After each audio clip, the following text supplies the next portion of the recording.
It is my pleasure to introduce our presenters today, Amy and Andrea. And a little fun fact about them is that they are linking DBT skills to Muppet characters, which is very cool. And we look forward to hearing more about that at a different time, not at this webinar. Amy and Andrea, take it away. Thank you, Abby. I mean, Amy, I don't think we should spill the beans on the Muppets yet. Should we give away one or two of them or save it for the future? Oh, little suspense. Okay. All right. You're the stricter one here. Well, welcome everybody, and thank you so much for joining us. This webinar today is a follow-up from a 15-minute teaser that we got with Amy this summer, talking about her work helping parents and caregivers support young adults.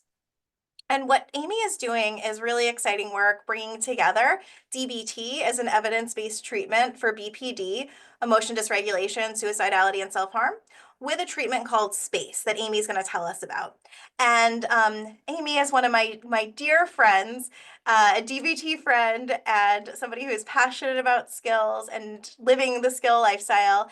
And she is at the Center for Evidence-Based Treatment in Ohio. So Amy, welcome.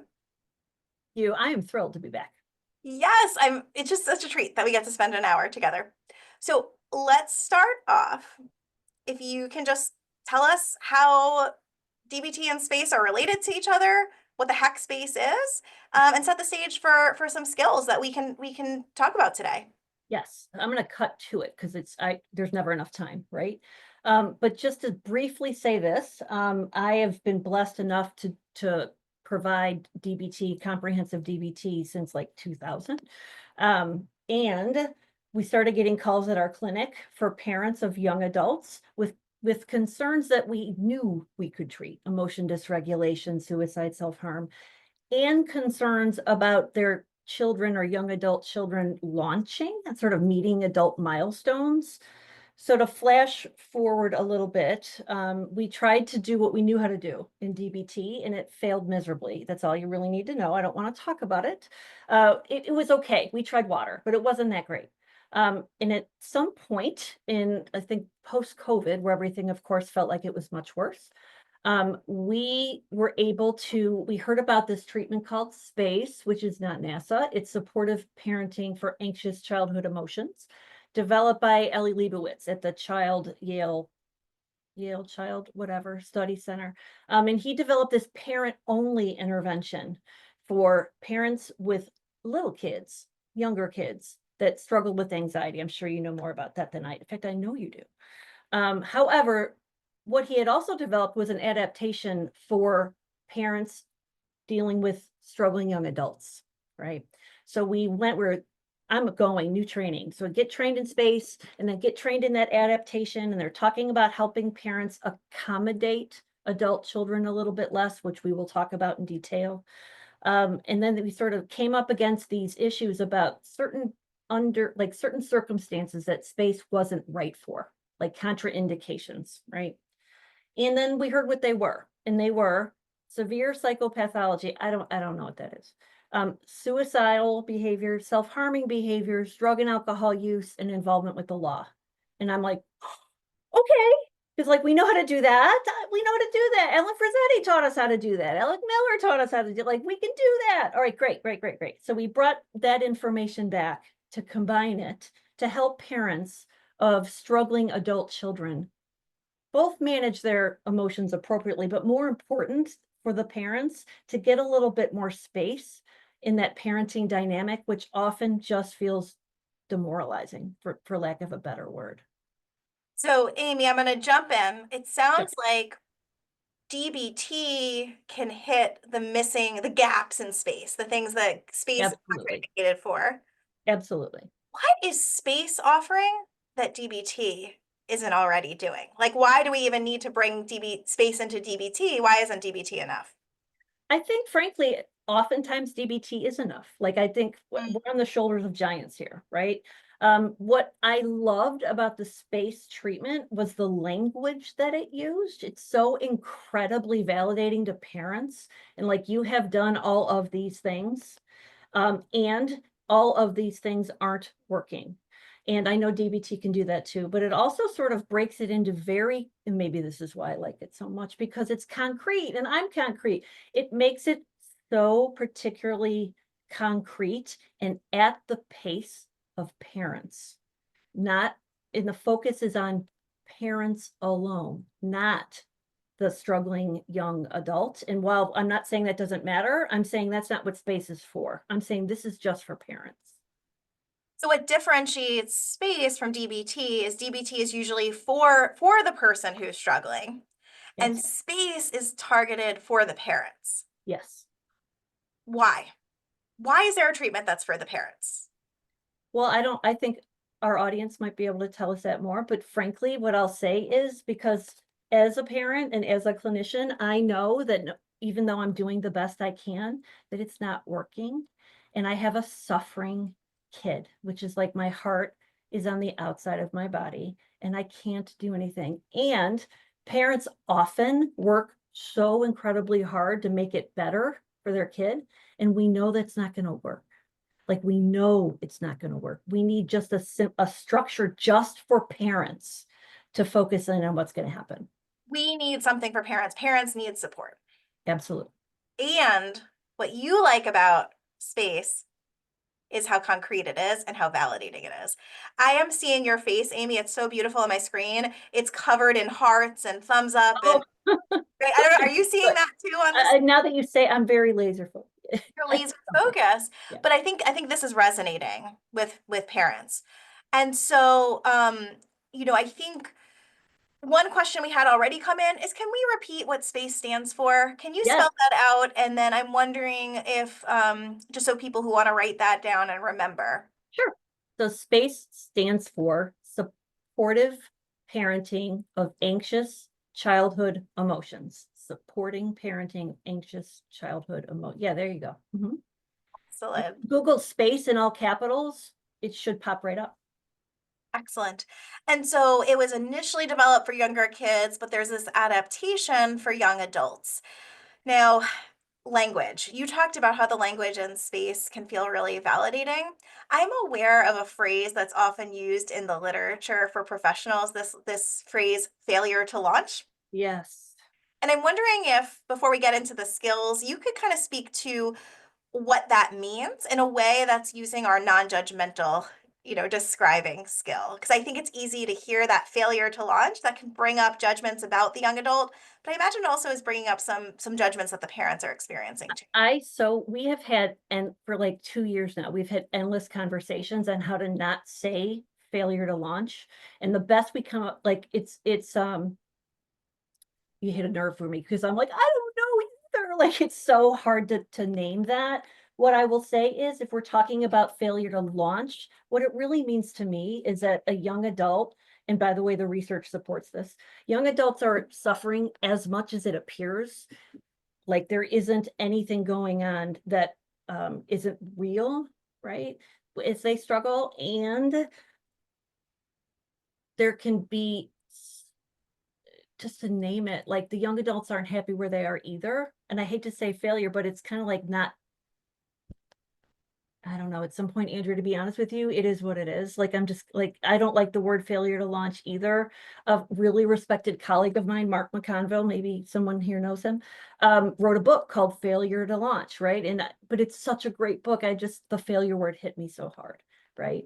And I think it might just be like an inability to launch. I don't know. We use it that way.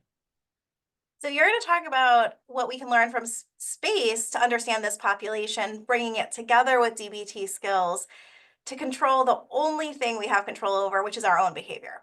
Yeah. So is this a program for getting your kids to get into therapy or getting them to change? Can you speak to that? No, I'm going to ruin it for everybody. There really isn't a evidence-based way to make your kid go to treatment. There isn't. There isn't a way, frankly, either to have parents work harder at it just in case they're not working hard enough.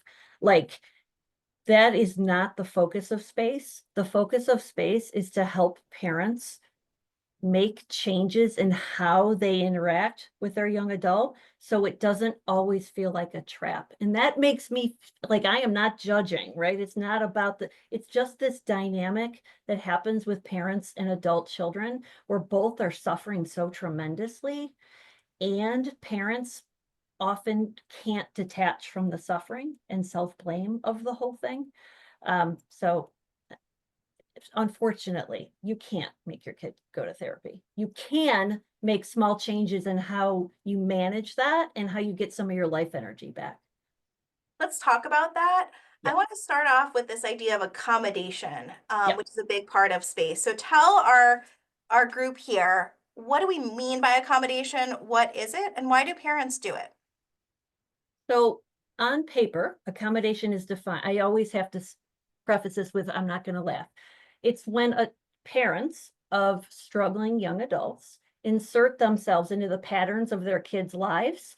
Number one, to help them meet goals. And number two, to help them address emotional suffering. Now, to me, I'm always like, that's parenting. Like this is like, I accommodated 2 hours ago, right? Like there's just things, the leaning in, right, to sort of influence what happens. The issue here with a parental accommodation is that it doesn't work. Like at some point, good parenting is good parenting. And that's another thing we know about young adults is that they had a significant amount of vulnerabilities along the way. I'm not talking about pathology. I'm talking about just significant vulnerabilities, right?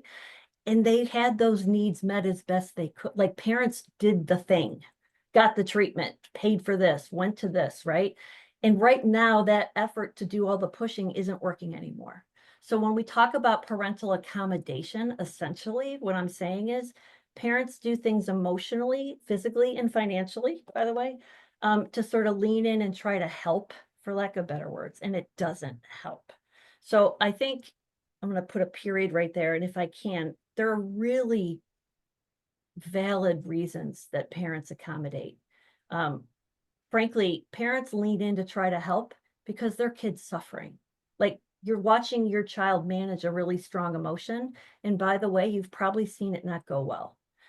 So why wouldn't a parent want to lean in and help? Parents also lean in because sometimes when young adults struggle with that strong emotion, they end up engaging in behaviors that are problematic. So if I, as a parent, think I might be able to stave that off, like if I just lean in and do a little helping, we can avoid that. Why wouldn't I do that? Like that's a really solid, valid reason to try to help. My favorite way of accommodating myself is called like, because life has to happen. And by that, I mean, you can't manage this right now. My best example is like, I can set up limits with my adult child and say, if you're not ready at 8, I'm not giving you a ride to work, right? But if that day when it's 8 o'clock, my kid isn't up and ready and I flash forward to my day and I'm like, I have to drop 2 other kids off. I have to talk to Andrea at noon. I have to do this meeting at 2. I can see what's going to happen if I leave my kid at home. There's going to be texts, there's going to be phone calls. What if they get in trouble? This is going to be in my head. I'll just wait. Well, that's like reality happening, which is wise-minded, which I know we'll get to right there. Parents also struggle with social judgment, like to protect ourselves and our kids from being judged by other people for their apparent lack or failure to launch. So therefore we kind of lean in and soften that a little bit. Like I might just answer non-committally. What's Johnny doing now? You know, they're like, he's working on himself. You know, he's getting that resume in order. Like trying to buffer that really intense judgment we can hear from very well-meaning people, but yet it really hurts. And frankly, I know I'm moving a little fast. I'll chill because I get all excited.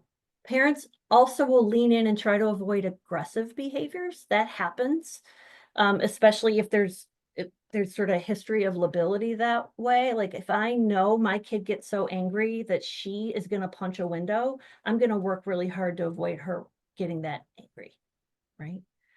And just to add one more thing, there's financial accommodation, which I always am careful to say to parents, like, there is no value judgment for me or anyone else if parents are covering significant amounts or all of the financial bills for their young adult. Like that's a value system in families, right?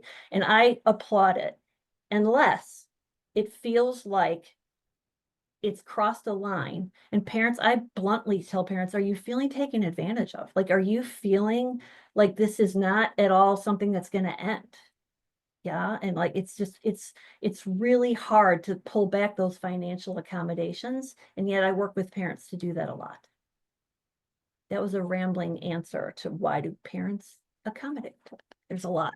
Validating, I think, well, me, I'm a parent, you're validating me, and I think you're validating everybody here that the urge to accommodate is completely valid and understandable. And let's just summarize for folks. You went through a lot of information, 6 different reasons. Let me see if I've got this right and you can help me with what I'm missing. So one is your kid's suffering. It hurts to see your kids suffering. Who wouldn't want to try to bring down their suffering? 2, sometimes you just need to get life done, to get moving, to get out of the house. And it's easier in the short term to accommodate. It just may make things worse in the long term. 3, there are a lot of judgments that can come up even from well-meaning people in our lives that we may accommodate to bring down judgments or try to bring down judgments or in reaction to those judgments. 4, we may be walking on eggshells or worrying about our child's behavior, and we may want to avoid an aggressive outburst or something that feels scary or harmful. And finances was the other reason. What was the 6th one that I missed? No, you didn't miss it. I didn't say it. I was too busy yapping. That's It's why we're a team. because thank you, because parents have their own experiences. Like I've worked with a number of parents who are like, I am as sort of sensitive and aware, that's a compliment, as my young adult is with emotions, and my parents didn't pay attention. Now, I'm not saying this is a parent blame thing. I could talk all day about that.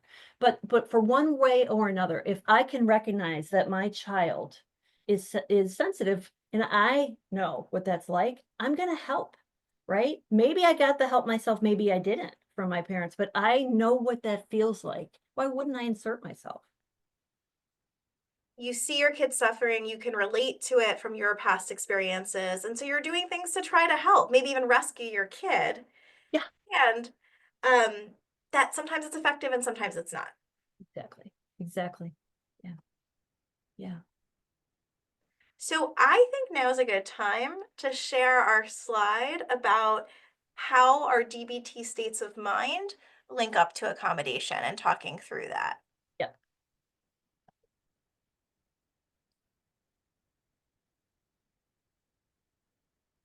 Here While it you're is. doing it, yep. And I want to assume, I think a lot of people may have heard of the 3 states of mind in DBT, but I want to assume as if this is brand new to everybody here for you to explain them to us and how it relates in this context. Absolutely. So if you've been involved in family connections already, this will be a lovely reminder. If you haven't, no worries. DBT, or dialectical behavior therapy, talks about people having 3 states of mind and that we move among them. I was among, between, 3, among, that we move among them. And if we focus right this second on the right side of the screen, where it's like one state of mind is emotion mind. And for clarity, I would say that's hot. Like if it were a temperature, that's hot, hot, hot.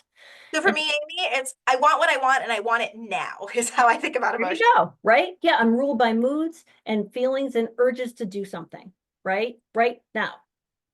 That's warm. It's hot, actually, not warm. It's other side, right? So the other state of mind is reasonable, right? So it's ruled by here it's like more matter of fact, point A to point B to point C. We're talking facts, we're talking reason, we're talking logic. I bet you have a better sort of like way to represent that I do, because I'm so old. I used to say this is Mr. Spock from Star Trek, and nobody knows who that is anymore. But it's just the state of mind that's logical. Emotion is gone. Like there's not emotion in it. It's A to B to C. You have a better way? You don't have a better way. Okay, that's fine. Again, I think the point is that it's missing emotion. There's no emotion, and we're missing a lot of information that way. A lot of times in the work I do in family therapy, I think parents often are experiencing a lot of their kids' emotion mind that they may try to go to a reasonable mind place out of fear that more emotion may set the kid off.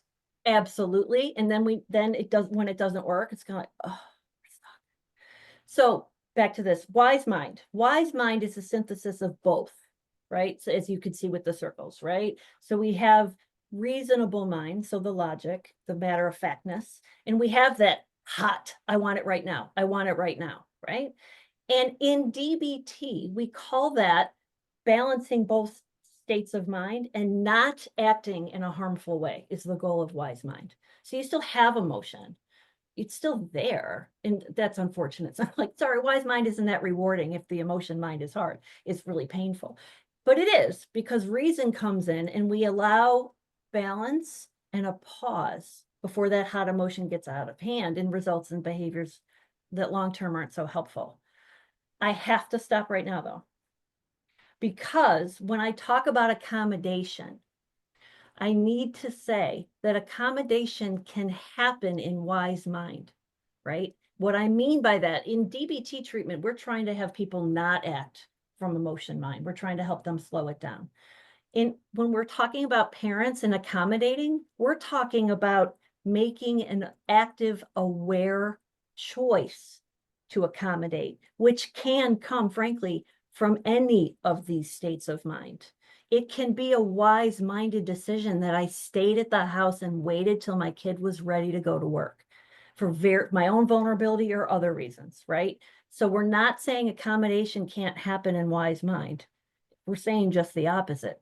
This is one of the two things that I want people to hear today. Like, if nothing else, like just being aware of accommodation is half the battle. Like, do you know when this is happening?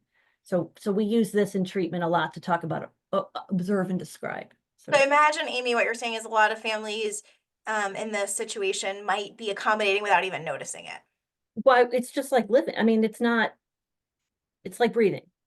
A lot of times it's like breathing, or one parent thinks something is accommodation, whether they call it that or not, and another doesn't. Like that is so hard, so hard. So we're thinking about accommodation as something that's not always good. Clearly it's not, but not always bad or only harmful. Right. You can this is about awareness. When am I doing it? What does it look like? How can I start to pay attention to knowing that I'm accommodating? Yeah, it's really the whole point of these. And I have examples up here.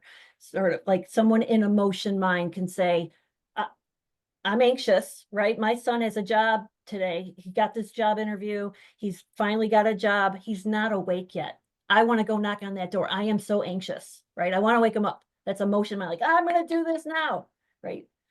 Where the reasonable side of things, reasonable mind can say, I've done this, been here, done this, and I know it doesn't always work. In fact, I feel punished for it, and I don't want to feel resentful, right? So the synthesis in wise mind can be, I'm going to work on tolerating how anxious I am, that I'm not knocking on the door, because it's going to help me avoid resentment and allow a natural consequence to happen. And again, that we can get into that in a little bit, but it sounds like not a whole lot sometimes on paper, but this is profoundly helpful when I work with parents. We're getting a question coming in now asking about the difference between accommodating and enabling the difficulties to continue, or enabling is a phrase that kind of comes up a lot for us. How are they similar and how are they different? They can feel actually very similar. I'm going to be honest with you and say that I've sort of, you know, this as someone who lives the DBT skills, when I hear enabling, I hear the judgment, because it sounds as if we're saying this is all your fault. Like if you are enabling this behavior, it means you're keeping it going. And in some ways, accommodation is saying, well, you're allowing the behavior under some circumstances does allow it to keep happening. Like that part is the reality. I really take a step back and say, you know, to talk about enabling has this inherent core, like if you just, it oversimplifies, Andrea. That's actually what I think. Like that's enabling oversimplifies. Enabling over simplify. Like if we just didn't do that, we'll stop doing that. And it'll go away. You know, stop helping them. Stop providing this and they'll have to figure it out. But I've never seen that work. That oversimplifies. There's that awareness part of noticing if you're doing it and then thinking what's effective and getting to a wise mind place where you're balancing your own emotions, but also the facts and logic. Could you give an example, Amy, between what might be a helpful and effective accommodation and what might be an unhelpful or ineffective accommodation? Helpful for the parents or the child? Maybe both, right? So, okay, actually, this classic happened not that long ago in a group. So I had a parent in my skills, it's not a skills group, but in my parenting group, who put the camera off and like muted and went away. Oh, okay. Came back and said, I answered the phone for my daughter. And we're all like, oh, it's a friendly place. So doing it for them would be an yes. example of accommodation. Yes. So she answered the phone because her daughter was calling, and that was one of the behaviors she's working to do less of because her daughter calls all the time, right? As it turns out, she chose to do that from wise mind because her daughter was at a physician's appointment and really didn't know the answer to a question about her health. And her mom was so thrilled that her daughter got to the appointment that she was more than happy to like reinforce her daughter's calling because the bigger need of having this information be communicated was met. And I would argue that was wise-minded. And that's one of those things like on paper, I'd be like, yeah, maybe on paper it looks accommodating, but you got to look at context. Context is everything. I imagine if this repeated multiple times and the parent kept doing it, then it would move to the unhelpful accommodation. Absolutely. But initially, as we're getting some traction going, it's helpful because it's moving the person towards the bigger goal. Absolutely. Well said. Thank you for spelling that out. So, another question, so it's thinking about what's effective, doing what works. Another question is you talked about you're asking parents, half the battle is the awareness of the accommodation, but what else can they do and how else might you define or offer support? And word on the street is you have a new formula for us. So I'm going to put that up for you and let's hear it. Oh, that was so organic, Andrea. No, but yes. Okay. So first of all, I can't claim credit for this. I didn't come up with this particular formula. This is from Space. I did add in some language to make it applicable to our people. So, all right, if you're aware of accommodation, which if you have it, you're a parent. Like I really want to take away this pathological edge to it. What I tell parents is notice that you're doing it. That's all I ask parents. It's the first 4 weeks. And when I meet with parents, I'm like, just notice. I don't want you to change anything. I just want you to notice it, right? And then I want you to work on this support formula. So how do you support your adult child? Well, the first thing I say is validation, and every parent in the room goes, I have been doing that. Like, oh, I've heard it, especially again, family connections, and like you've heard about validation. So I want to be specific and clear about this. And by the way, yes, of course, we do have to validate. And the validation that I talk about in Space and DBT is really designed to, number one, not expect to get validation right back. Like that's just actually not usually what happens. So it's not a two-way street to start with, right? Unfortunately. But also to follow a formula that I learned actually from I stole from every treatment I could find. So in emotion-focused family therapy, there's Dr. Adele LaFrance, and she has this formula of validation that interacts specifically with the central nervous system to calm things down. And it goes like this. So validation is, I understand you feel or you think or you want. So I understand you feel like I'm going to make you kill yourself. Like, let's just go right to it. So I understand you feel like I'm going to make you kill yourself because I'm always in your face, because I'm never, ever just letting you catch a break. And you're really tired of having me offer these suggestions to you. Now, where did I come up with those 3 things? From words I've heard before, right? Like it's not at all anything that's magic words. There are no magic words. There is no magic way. You say back what your child said to you. And here's the best part. You don't have to agree with anything that they're saying. Honestly, I'm never gonna say, oh, you're right, I secretly want you to die. Like, of course not, right? I'm using that extreme example to make a point. But you also might think what your child is saying to you isn't founded in truth, or doesn't match your own reality, or isn't accurate. But that's okay. Like, no agreement is required, because you're not saying you agree. You're saying, I understand how you got there. I know I'm talking too much. So validation and agree and sort of accepting with that formula is the first way to offer, like the first step in the new support formula. Go ahead. Sorry, Amy, what you're doing with space here is really totally consistent with how we teach validation, family connections, and DBT. None of this is at odds. And so there's questions about how these things go together. I think these are just different ways of getting at the same principles and goals with different concrete tools, is what Amy's going to be offering here. I'm telling you, space is like, I see DBT in everything. So I clearly drank the Kool-Aid here, right? Like I know, but like, yeah, this is just different language for making it easier for parents. Like, we can call it juggling chickens. Sorry, juggling something else. I don't want to hurt a chicken. But like, I don't care what we call it, words we use. I want parents to feel like empowered by being able to validate someone else's experience.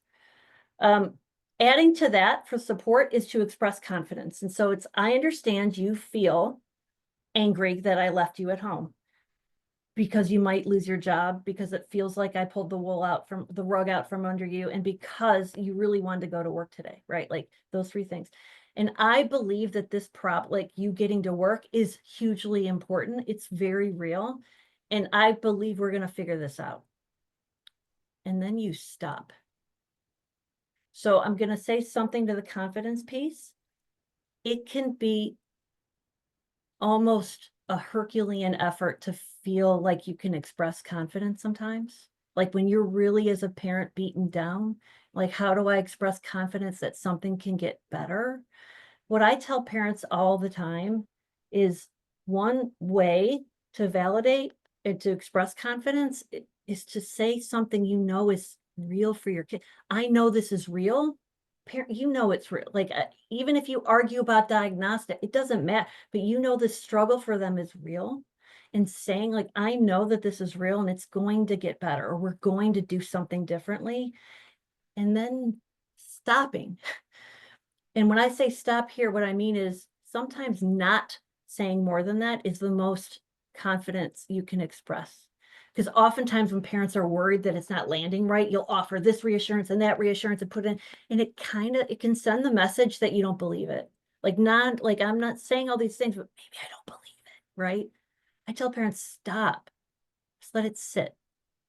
So practicing that support for now. So you validate, you express confidence, and you stop. No problem solving has to come after that, which is actually one of the hardest things to do, is not act on that urge to accommodate.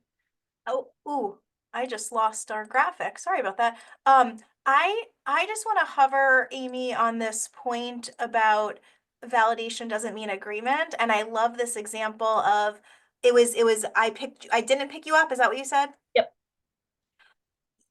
You're reflecting back the kid's experience of being hurt, being angry, whatever it is. Absolutely. That's their real experience. I believe this is real. I believe this is a real struggle. You're not apologizing. You're not getting defensive. You're not justifying it, though, right? Not at all. No, I believe that that child feels that way. I believe you. Yeah. I know, well, if anybody running up against this is very DBT, like a valid experience here and a valid experience here can be completely different experiences, the dialectic, right? And they're both equally valid. So this formula says, just notice your child's side. You don't have to agree with it, but you can notice it and observe it. That takes practice, and that could be really hard for us if we are seeing other sides and disagree. And it may be if you name one side, it may feel like it's invalidating the other. And again, that D in DBT acknowledges that there's room for both, Yeah, right? That the absolutely. kid is hurt, that the kid is disappointed, and it wasn't effective to pick them up. Both are true. Yep, absolutely. So I want to talk about after you've offered this support, how we can move towards starting to reduce accommodation. But before we do that, two questions. Yes, One ma'am. is we did have another question. Can we just get one more summary of what accommodation is? I think that was lost on some folks. So if you Oh, summarize to a parent, like how they know if they're accommodating, what it is, and why it's harmful, why or when it's harmful. Can we get one more summary on that? yep. So accommodation is when a parent leans in and really tries to influence their child's behavior patterns, and like you are in there and you're trying to participate in their lives, or you modify what you do to help them reach a goal or to help support them emotionally, which again sounds like parenting. The issue with accommodation is that it's gone too far and that it doesn't help activate behavior and it doesn't help regulate emotion. And people and parents, here's what I always tell parents. You know, if you're accommodating, if you're starting to feel either, again, taken advantage of or like hopelessly stuck that nothing you say or do will work. Like you're so like, I can do this, but I feel like I shouldn't have to do this, or my kid is capable of this. Why am I doing this? I talk a lot in these groups about like, it's so hard to tell in this parenting cycle if my kid actually needs something or if they want something. And I can't pull those things apart because those are two different things, right? And sometimes I lean all the way towards they need. And sometimes when I get angry, I lean all the way towards oh, they just want it. Right. And so it's that I ask parents to look for that feeling because on Mm, paper, it can sound just like parenting. yeah. And now moving on to ways to think about limits and reducing accommodation. Anything else you wanted to say on this new support formula before we move to this next step? No, not at all. I want parents to practice that before they try to change anything, anything at all. So redefine support, validate, express confidence before change. Ideally, we always have go-getters that do it, like jump in there and do it, which is beautiful. But I don't want it to be an expectation. Like again, that working harder or working differently, not harder, is what always pops into my head. Like it's okay. You've done a lot of hard work already. All right. So how do we do this? What's the next step? All right, so here's the thing. So of course, we're practicing support. We're noticing our accommodations. And then I tell parents, we have to pick one. And when I say pick one, I say, pick something that you're gonna ask your child to do that you haven't asked before or haven't asked consistently before. And that can be do the dishes. Like it doesn't have to be this Herculean thing, right? In fact, it shouldn't be. Or something you're going to say no to that you've wanted to say no to and you haven't done it because you're too anxious about what will, or you're too fearful or this like, so it's asking for something or saying no to something. I help parents pick one thing, but that one thing has guidelines. So to start with, I'm editing like crazy because I know we only have an hour. To start with, I always say it should be within the realm of your child's current level of functioning. All right. So what do I mean? Of course, you might the shared goal you have with your child, your adult child, might be to move out. I'm all in, right? And if your child is at a place where getting out of bed is difficult, it's not within their current capability just to get up and move out, right? So I say it's got to be within what they can do. And the almost more important part is that parents should pick something that's going to happen. And I don't mean this big, but that the parents are going to set a limit and still ask or still say no, even if their child doesn't do what they're asking, or even if their child pushes back when they say no. In fact, we can guess extinction bursts, right? We can guess that it's not going to go well when you first ask for something or you first say no to something, but being ready to hold that limit and do something no matter what happens is key. So I will say again, it can be, I have an example, but I'll slow my talking down. It can be what someone else might say is exceptionally small. It doesn't matter. Like my example, I can't help it. I'm going to share my example. Okay, so actually the same person in group who turned the thing off the screen. really worked to not, she wanted to work to help her young adult not feel guilt. She didn't want to motivate her young adult through guilt. She felt like anytime she shared how it felt when her daughter was really aggressive and rude with her, her words, not mine, that she'd be motivating from guilt. She didn't want to do that. Lots of reasons why. So we worked on her first learning to not accommodate the sort of anger and the things thrown at her in engagements from her daughter, to say, when you yell at me this way, I don't want to help you. She didn't actually not help her, not yet, but for her, she never said anything because she thought that would make her daughter feel guilty. And we could sort this out a million ways. Just know that her initial saying, I'm going to say what I actually feel, and my daughter is going to have to manage if she feels guilty or not, made her feel so less stuck and trapped that she was able to like get ahead of steam and do things a little differently. But again, if you just told somebody, I said that it hurt my feelings or it was upsetting to me, I can hear judgment. I can hear you're enabling. I can hear, like, well, you're just reinforcing. What's the big deal? I'm like, well, it is a huge deal. It's a huge deal. I'll stop. So you're picking a limit. The goal is for the parents to hold a limit, to choose something that's doable. Yep.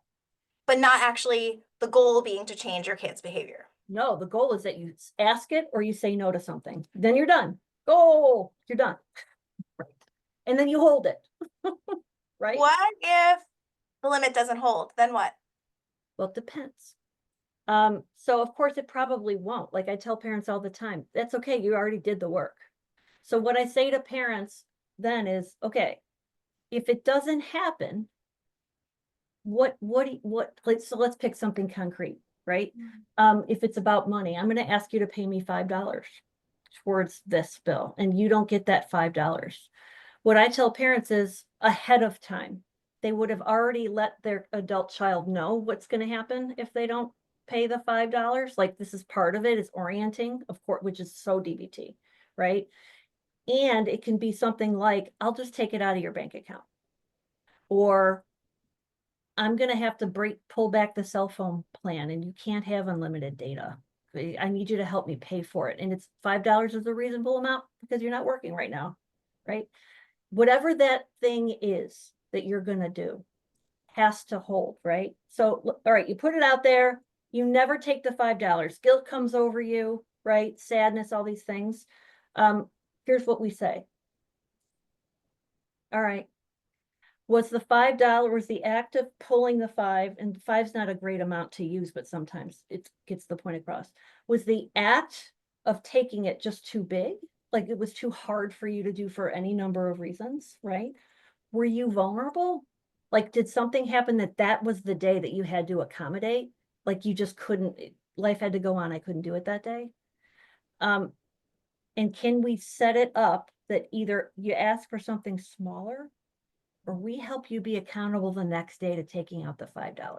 Like what is it that we need to do to enforce a limit that you will hold no matter what? After you start with validation and support, it's starting to hold limits and finding that tiniest sliver. Yes, absolutely. If it doesn't work, and it's probably not going to work the first time, Nope. You've made that clear. It's getting that support and getting to the parent, your own wise mind place of what got in the way. Did I have vulnerabilities? Was it hard? Do I need to come back to this limit? Or do I need to, as you would say, Amy, slice the salami thinner? Or as you would say, eat an elephant one bite at a time. Oh. And I think also coming back, we're talking about validating the kid. I think it's so important to validate ourselves. And again, coming to those reasons of course, accommodation is coming up. Of course, it's hard to hold that limit. And then coming back to it, coming back to the change. Absolutely. Absolutely. So tell us a little bit. I know you wanted to talk about extinction bursts. Tell us what we need to know about extinction bursts when you're introducing holding small limits. So yeah, and I almost never say extinction burst because who talks that way? I mean, we do, but like nobody does. When stuff hits the fan, it will hit the fan. that's part of coping ahead. The cope ahead skill is big. Also sort of crafting ahead of time what your plan will be when it doesn't happen. The reason that stuff hits the fan or an extinction burst happens is because that usually works. Like I am not comparing adult children to kids in the grocery store. It's just the easiest example for right now. I had 3 little kids almost all at once. That's why I look this way. It was a whole thing. And we would go through the checkout line, and all the candy that's right there at the checkout line, they all screamed to get it. They all screamed to get it. And I'm like, nope, nope, nope, nope. So they screamed louder. Or if you think about when you let your kid cry it out when they were babies, if you did that, right? You just couldn't go in there, couldn't go in there. But the issue is, if my kids screamed long enough, I bought them every piece of candy on that rack if it meant that I could get out of there. But what I did was essentially teach them to get louder and louder and louder, and then that limit goes away. Adult children will do that. Again, nobody's thinking, they're not sitting, how am I gonna do my extinction burst and be manipulative? That's not it. This is just behaviorism, right? I'm sure I have my own extinction burst, whatever. It's just behaviorism. It's not anything other than that. Your adult child is going to say no, because in the past, when they said no or said, I'm upset, how dare you? It's not fair. We said, oh my God, maybe it isn't. But that's okay. That's human. It's good parenting. That's what parents do, is try to compromise, right? But those extinction bursts always actually end up having a parent accommodate if they're not choosing the right size limit to hold, or if they're under pressure, then the limit falls, right? And that's just human. We start over. So you mentioned orienting the young adult, to this change. That was a question that came in, is, are we being explicit with the young adult? Oh, Saying we're going to change this and here's why. Because the comment was, well, it seems cruel to stop if you've been doing it for it's totally, oh my God, amen. It is totally cruel. There's this thing in space called a supportive statement. And it's at the end of, not the end, it's introduced rather early in the 4 weeks. There's always an initial 4 weeks. What it is, hey kids, we're on an even playing field. Like, I reckon it's prescribed. And frankly, parents are really good at it for the most part. Like, hey, I've been part of this pattern. We both want you to reach your goals. And we've been doing things inadvertently because we love you that I don't think have been that helpful. So here's what we are going to do. And here's what you can do. We're going to do this differently. So yeah, I would never tell someone to just do this without having oriented the system, right? Or having made it explicit about why. You're labeling what I'm doing. We talked about this being an error, accommodation being an error of kindness. It's coming from a loving place. It's an error because it's not effective. Exactly. I love that phrase. Yeah. So let's wrap up with hearing from you about the role of community Ugh. in this process, and then we'll get to a couple of the questions. Okay. So one of the forms of accommodation I didn't name out loud just for the sake of time is isolation. And it's when parents essentially isolate, said the genius. It means that parents stop going to people that are supportive, even if it's not to talk, like no one wants to hear about my kid anymore, or they don't want to hear this. I'm going to bring them down. They have their own lives, and parents' lives get smaller and smaller and smaller and smaller. And I'm sure a lot of folks here are familiar with the phrase from Marsha Linehan that BPD clients are tulips and rose gardens, like they just don't fit. Parents start feeling like they're tulips, and they don't fit what they see their peers putting everything on Facebook or whatever, Instagram, about their graduating senior going to Harvard, and it is so painful. So the sort of programming that we started, I wish I could say it's the content that people like the most, but it isn't. I hear all the time that one of the most powerful things is sitting in a room with people in these groups. And I bet Family Connections actually has the same exact experience, where they get it. Like the parents in the room get it. That you don't have to explain all the things you've already done. And you don't have to feel like, I might have done this to my kid. It's my parenting. Because we all know that's not true. But I don't even have to explain it because it's just known. It's understood. And It's really just an incredible place where parents feel their own sense of validation and support. There we go. That's the community of being part of these groups or building other communities, is that it's hitting that support formula that we want to coach parents to do with their young adult kids, is that expressing understanding. It sounds like they're feeling understood, and that confidence of this problem is real and I believe in you. Yes. Yep. So I think I'm sure we're gonna have a lot of people asking, well, how do I access this? To share at CEBT, Amy's practice in Ohio, there are virtual courses with the foundational 4 weeks. So Amy, is the website CEBT dot It's cebtohio.com. CEBTOhio.com if people want more information. Um, there's a cycle beginning just next week. And I think in the 5 minutes my goodness, it is so cool to see how many questions are here. And I'm gonna have to practice radical acceptance. We can't get through a fraction of them. But let me ask you, one that came up is, okay, so if I express confidence and then try after that to reduce accommodation, I could just hear my darling daughter pushing back with, if you loved me, you would. Another comment that came up is, well, my kid would say, but this is punishment. What concrete coaching would you give? I completely understand why it feels like it's punishment, because I'm taking something away from you, and you really count on me to give you this support, and it feels like I'm not listening. Like I would just lean in. Yes. You did that first step. You didn't get defensive. You didn't lecture, here's why I'm doing it.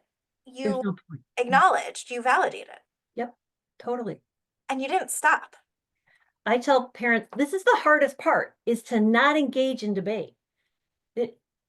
I could say it's easy, but then I'm about to go do it when my kid gets like, it's so hard, but like, well, because I say so, because I know, well, no, that part of that support, that supportive statement, and that, sort of the validation and confidence is the same thing to do when an extinction burst is happening. You practice it before you come up with changes. And then when when you get pushback on the change you're asking for, use it again. Provide support completely, but you're not backing down. That's why you choose a limit that's small enough to be manageable, right? For you, not them. And you're validating. It's true. This is really hard. I get it. So you're doing a lot of validation and you're sticking to it. Amy, we're getting the message that link didn't work. Say the website again. I don't know. Okay. It's CEBT Ohio, all one word. Yep. Maybe you guys crashed it. I don't know. Maybe they crashed it. There we That'd go. be sweet, actually. Right. If you Google CEBT Ohio, it does show up in the Google. I just tested that. Okay. Or just Google my name. There's not many of me. That's right. And I'm happy to answer questions. Excellent. We got a couple more questions about extinction bursts and what people need to know about what they are and what to do. From hearing you, the take-home message I'm getting is only choose a limit that you're going to hold and then hold the limit you choose and really stick with it. And if you don't, it's expected that the burst, the behavior is going to get bigger before there's Absolutely. a change, and to look at whether you need to make it smaller, or maybe there's other vulnerabilities you need to kind of to get support on before you can hold it. But could you speak about that? Yeah, I have a slide that I use to teach this where it's like, okay, so here's an ask. I want you to be up in time to go with me. And so to a parent, that ask feels like a little tiny thing to ask, a little tiny brick wall, right? So this little brick wall pops up. But to the adult, that actually feels like a huge brick wall, like a big thing, right? And on this side of the big thing are kids, young adults, screaming or crying or saying, you don't love me, or just being really quiet, just it doesn't matter anyway. Like not everybody aims out is what I said. Like you can just be quiet. Desperation can be a way that a young adult expresses upset or not liking what's happening. The goal, again, not your child's goal, but the goal of bigger behaviors from people are to make that wall crumble, to make your ask go away. But again, it is not manipulation. It is not anything but human behavior. Because usually in the past, when I've said this, or when I've said you don't love me, or when I've said this feels like punishment, you make it go away, right? So I just tell parents, be ready to hold that limit because that wall's going to want to crumble. It's going to want to crumble. We got you. We'll hold it. We'll hold it. Oh, did it crumble? Okay, we'll figure it out. Thank you, Amy. So somebody put in the chat, in the Q&A, that they think a lot of their accommodation responses, their own as a parent accommodation behaviors, are linked to their own past trauma with their child's suicidality. It's a hard cycle to break. Oh my, yeah, I can't even. There's a new, isn't there a program, like, not to do an ad, but like, there's a new connections program, or not family connections, it's NEAPBD, right? Like, Exactly. You read my mind through NEA. oh, If you go to our website, we have a course. The nickname is MSTR that gets at exactly that. So if you haven't signed up for that, please check our website. We'll see if we can get a link in the chat right now. And Andrea, we actually have a weekend intensive coming up this weekend for that course that has spots open. Victoria, can you put the link in the Q&A or the chat just so people have that link handy? Absolutely. I will put that in there right now. Okay.